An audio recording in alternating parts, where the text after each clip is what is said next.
Did you know that Norway's coastline stretches over 25,000 kilometers, making it one of the most stunning sailing routes in the world? Hey, we're Chloé and Ludvig, and we're spending the next 14 nights aboard this premium cruise ship for our honeymoon, and we're super excited to take you along for the ride. In this video, you'll embark on an unforgettable journey through Norway's stunning coast all the way to the Arctic wonderland of Svalbard. Many travelers struggle to find the perfect cruise that combines breathtaking scenery with unique experiences in the Arctic region. With so many options out there, it can seriously be overwhelming to decide on the right one. You want to ensure your trip is filled with unforgettable moments, from witnessing majestic glaciers to immersing yourself in local culture. For those who crave adventure, like a little bit of luxury, and seek a truly immersive experience, Hurtigrutens Svalbard line offers just that. So get ready to experience the magic of Norway and Svalbard like never before. Let's set sail and embark on this incredible journey together.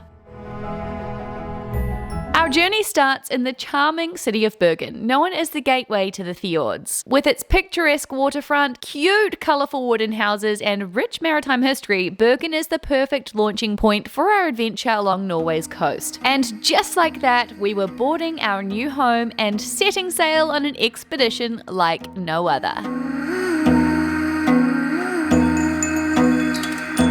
We quickly settled into our incredible Arctic Superior room. It was super cozy, elegantly designed, and had everything we needed for a comfortable 2-week stay. Welcome aboard, everybody!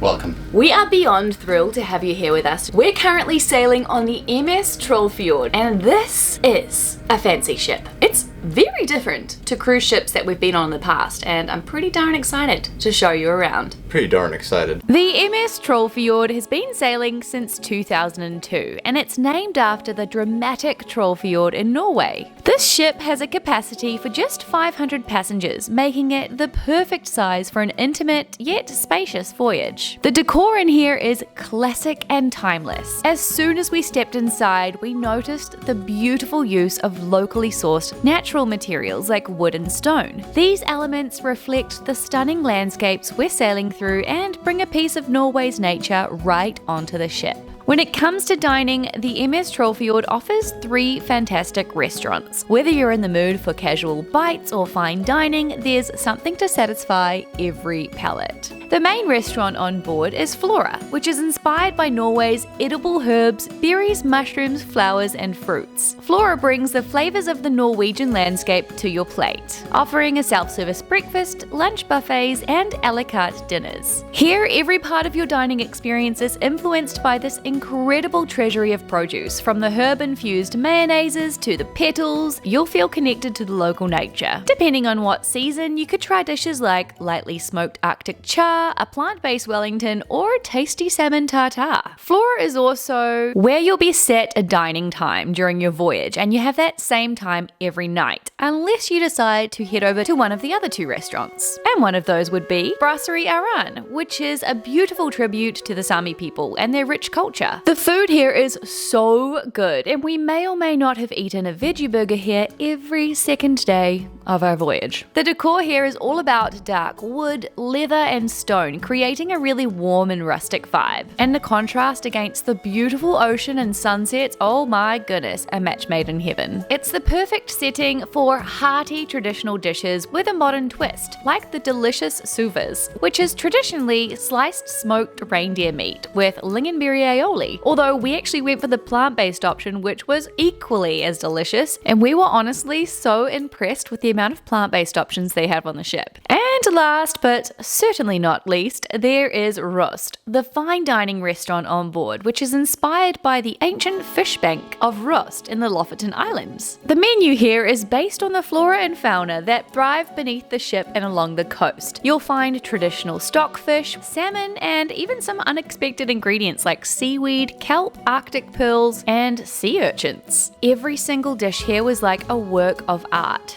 and the attention to detail extends to the decor as well. Modern art, gold accents, and an open kitchen complement the refined Scandinavian design. In addition to the amazing restaurants on board, you can also join cooking courses with the head chef. I did, and it was a wonderful experience. Plus, there are lots of fun tastings out on the deck during the voyage. We really appreciate that Hurtigruten focuses on locally sourced food and working towards sustainability. Did you know they were actually the first cruise line to remove single-use plastics? They also aim for zero food waste, using a compost reactor in Stamsund to turn food waste into fertilizer for local farms. This, my friends, has the potential to be one of, if not the coolest thing that we've ever done. What do you think about that? I'd say it's definitely up there, very high up there. Just like we're gonna be in a couple days, high up there in the Arctic. Nice play on words there, honey. Thanks. We're currently on the Svalbard line, which is taking us from Bergen in Norway all the way up to Svalbard and then back down the coast. So it's a full-on round trip, Bergen to Bergen. And you will be mind-blown at some of the picturesque towns and views that we're gonna have along the way.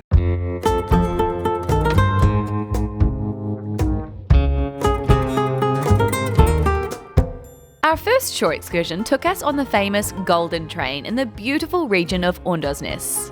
Wow. This area is renowned for its breathtaking scenery, and Lonely Planet even describes the Golden Train as Europe's most scenic train ride. As we journeyed through the dramatic landscapes across the course of about an hour and a half, we were treated to magnificent views of towering mountains, valleys, and fjords. We even crossed a famous bridge featured in Harry Potter and the Half-Blood Prince. It was truly a feast for the eyes and an absolutely perfect way to start our adventure off the ship. On day 2, we arrived at the charming coastal village of Traina, which is a group of 4 islands home to only 450 people. As the ship approached, we were in awe. Our excursion here was an immersive coastal life experience, alternating between the heat of a wood-fired sauna and the cool sea. And this was all taking place in Traina's oldest building, a historic boathouse right here on the shore. Our experience was made even more delightful by 2 quirky local ladies who were absolutely hilarious. They shared fascinating stories about the boathouse's rich history, which dates back about 100 years. And the thrill of going from the cozy warmth of the sauna straight into the refreshing sea was invigorating, to say the least.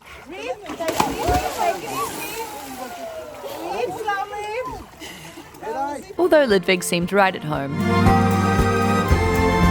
Afterward, the perfect way to finish was indulge in a warm fish cake from a local restaurant. It was heaven. That evening, we officially crossed the Arctic Circle, and the crew had organized a special celebration for us. 3, 2, 1, yeah!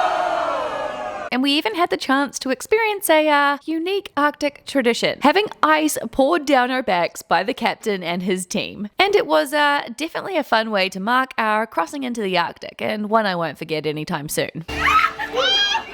Velkommen til Reindeer, where it is indeed raining.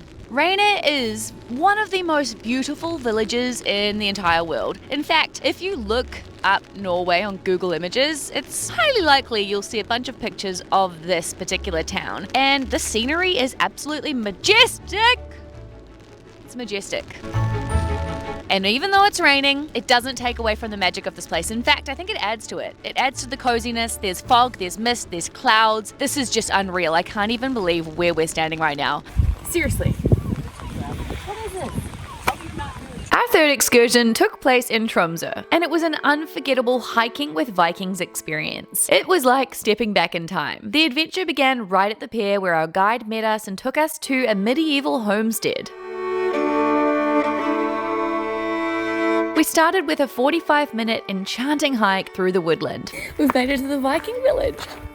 Wow. We were then greeted by a courtyard home to 5 traditional Viking buildings, all recreated using ancient techniques. It was amazing to see the handcrafted structures and the incredible effort and love that went into them. We even met a Viking whose family has been creating these buildings for generations, sharing their rich heritage and craftsmanship.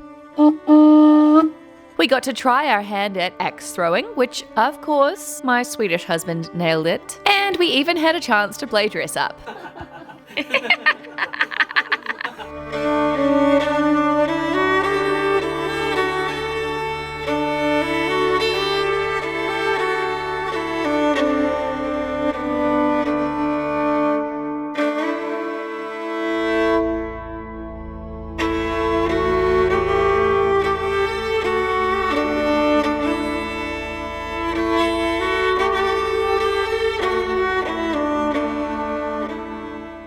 After a full day at sea, we made our way all the way out to Svalbard. It was incredible to look at the map and see just how far north we'd travelled. We finally arrived in Longyearbyen. Welcome to Longyearbyen, which is the world's northernmost settlement with a population of around 2,000. Fun fact, Svalbard is home to more polar bears than people. In fact, there's a law that requires you to carry a gun when venturing outside of town, just in case you encounter one of these magnificent creatures. As fascinating as this place is, we weren't actually going to be exploring the town itself today. Instead, we had something even more thrilling planned: dog sledding on wheels. And it just so happened to be Ludvig's birthday, making it an absolute treat. This is a pretty special birthday. What do you reckon, Sorrel? What do you reckon? Upon arrival at the dog yards, we popped on some warm sledding clothes, which is a must in the chilly Arctic air, and we spent about an hour hugging and meeting all of these gorgeous, friendly dogs before the real fun began. Dream come true!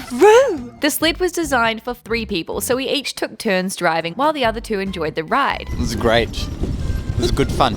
After an exciting 90 minutes or so racing through these crazy landscapes, we got to cuddle with 3-week-old puppies back at the dog yard. This was absolutely heart-melting, and the look of joy on Ludvig's face is something that will stay with me forever. Hey Ludvig, best birthday ever? Best birthday ever. After leaving Longyearbyen, we had the opportunity to visit one more spot in this Arctic wonderland, Ny-Ålesund. This tiny research settlement is primarily focused on scientific research. It was once a bustling coal mining town, but now it's home to researchers from various countries studying everything from climate change to wildlife. Surrounding the whole entire town are just glaciers upon glaciers upon glaciers. It was like nowhere else in the world.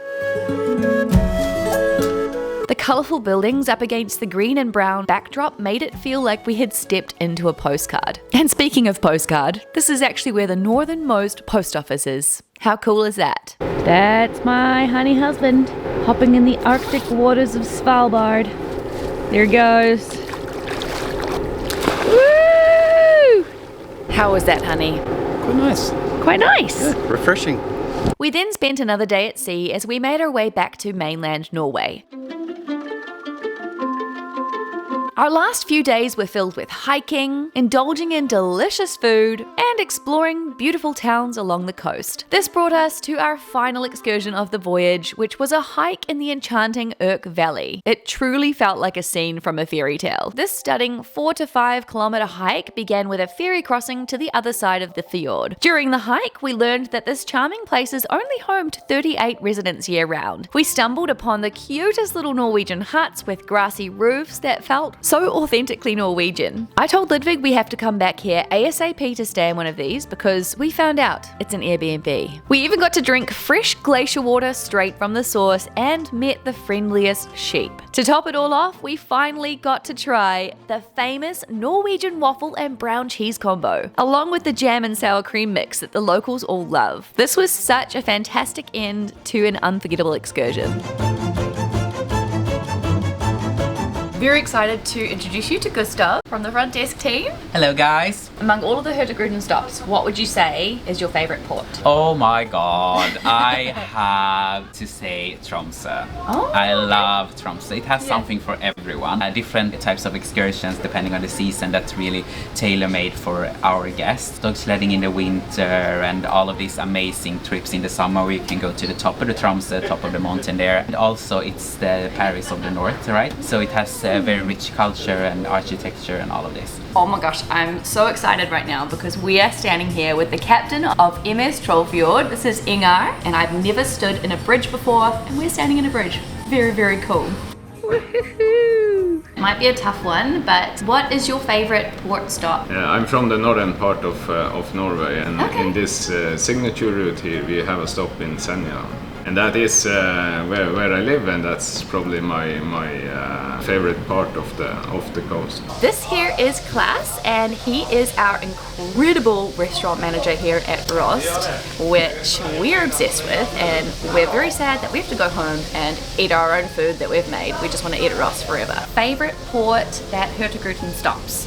Lofoten has a special place in my heart. It's something with the nature, with the scenery there. It's so divided. It's everything from mountains to the green trees to the turquoise water. I remember when we first got to Lofoten and Reindeer, and it was just, my jaw dropped. It's breathtaking, really. We hope you enjoyed coming along with us on this adventure. If you ever get the chance to experience this voyage yourself, we cannot recommend it enough. Every moment was truly unparalleled. Whether it's savouring delicious Norwegian cuisine, meeting friendly locals, the amazing crew, or simply soaking in the stunning scenery, there is something for everyone on this epic journey. Thank you so much for watching, and until next time, happy travels!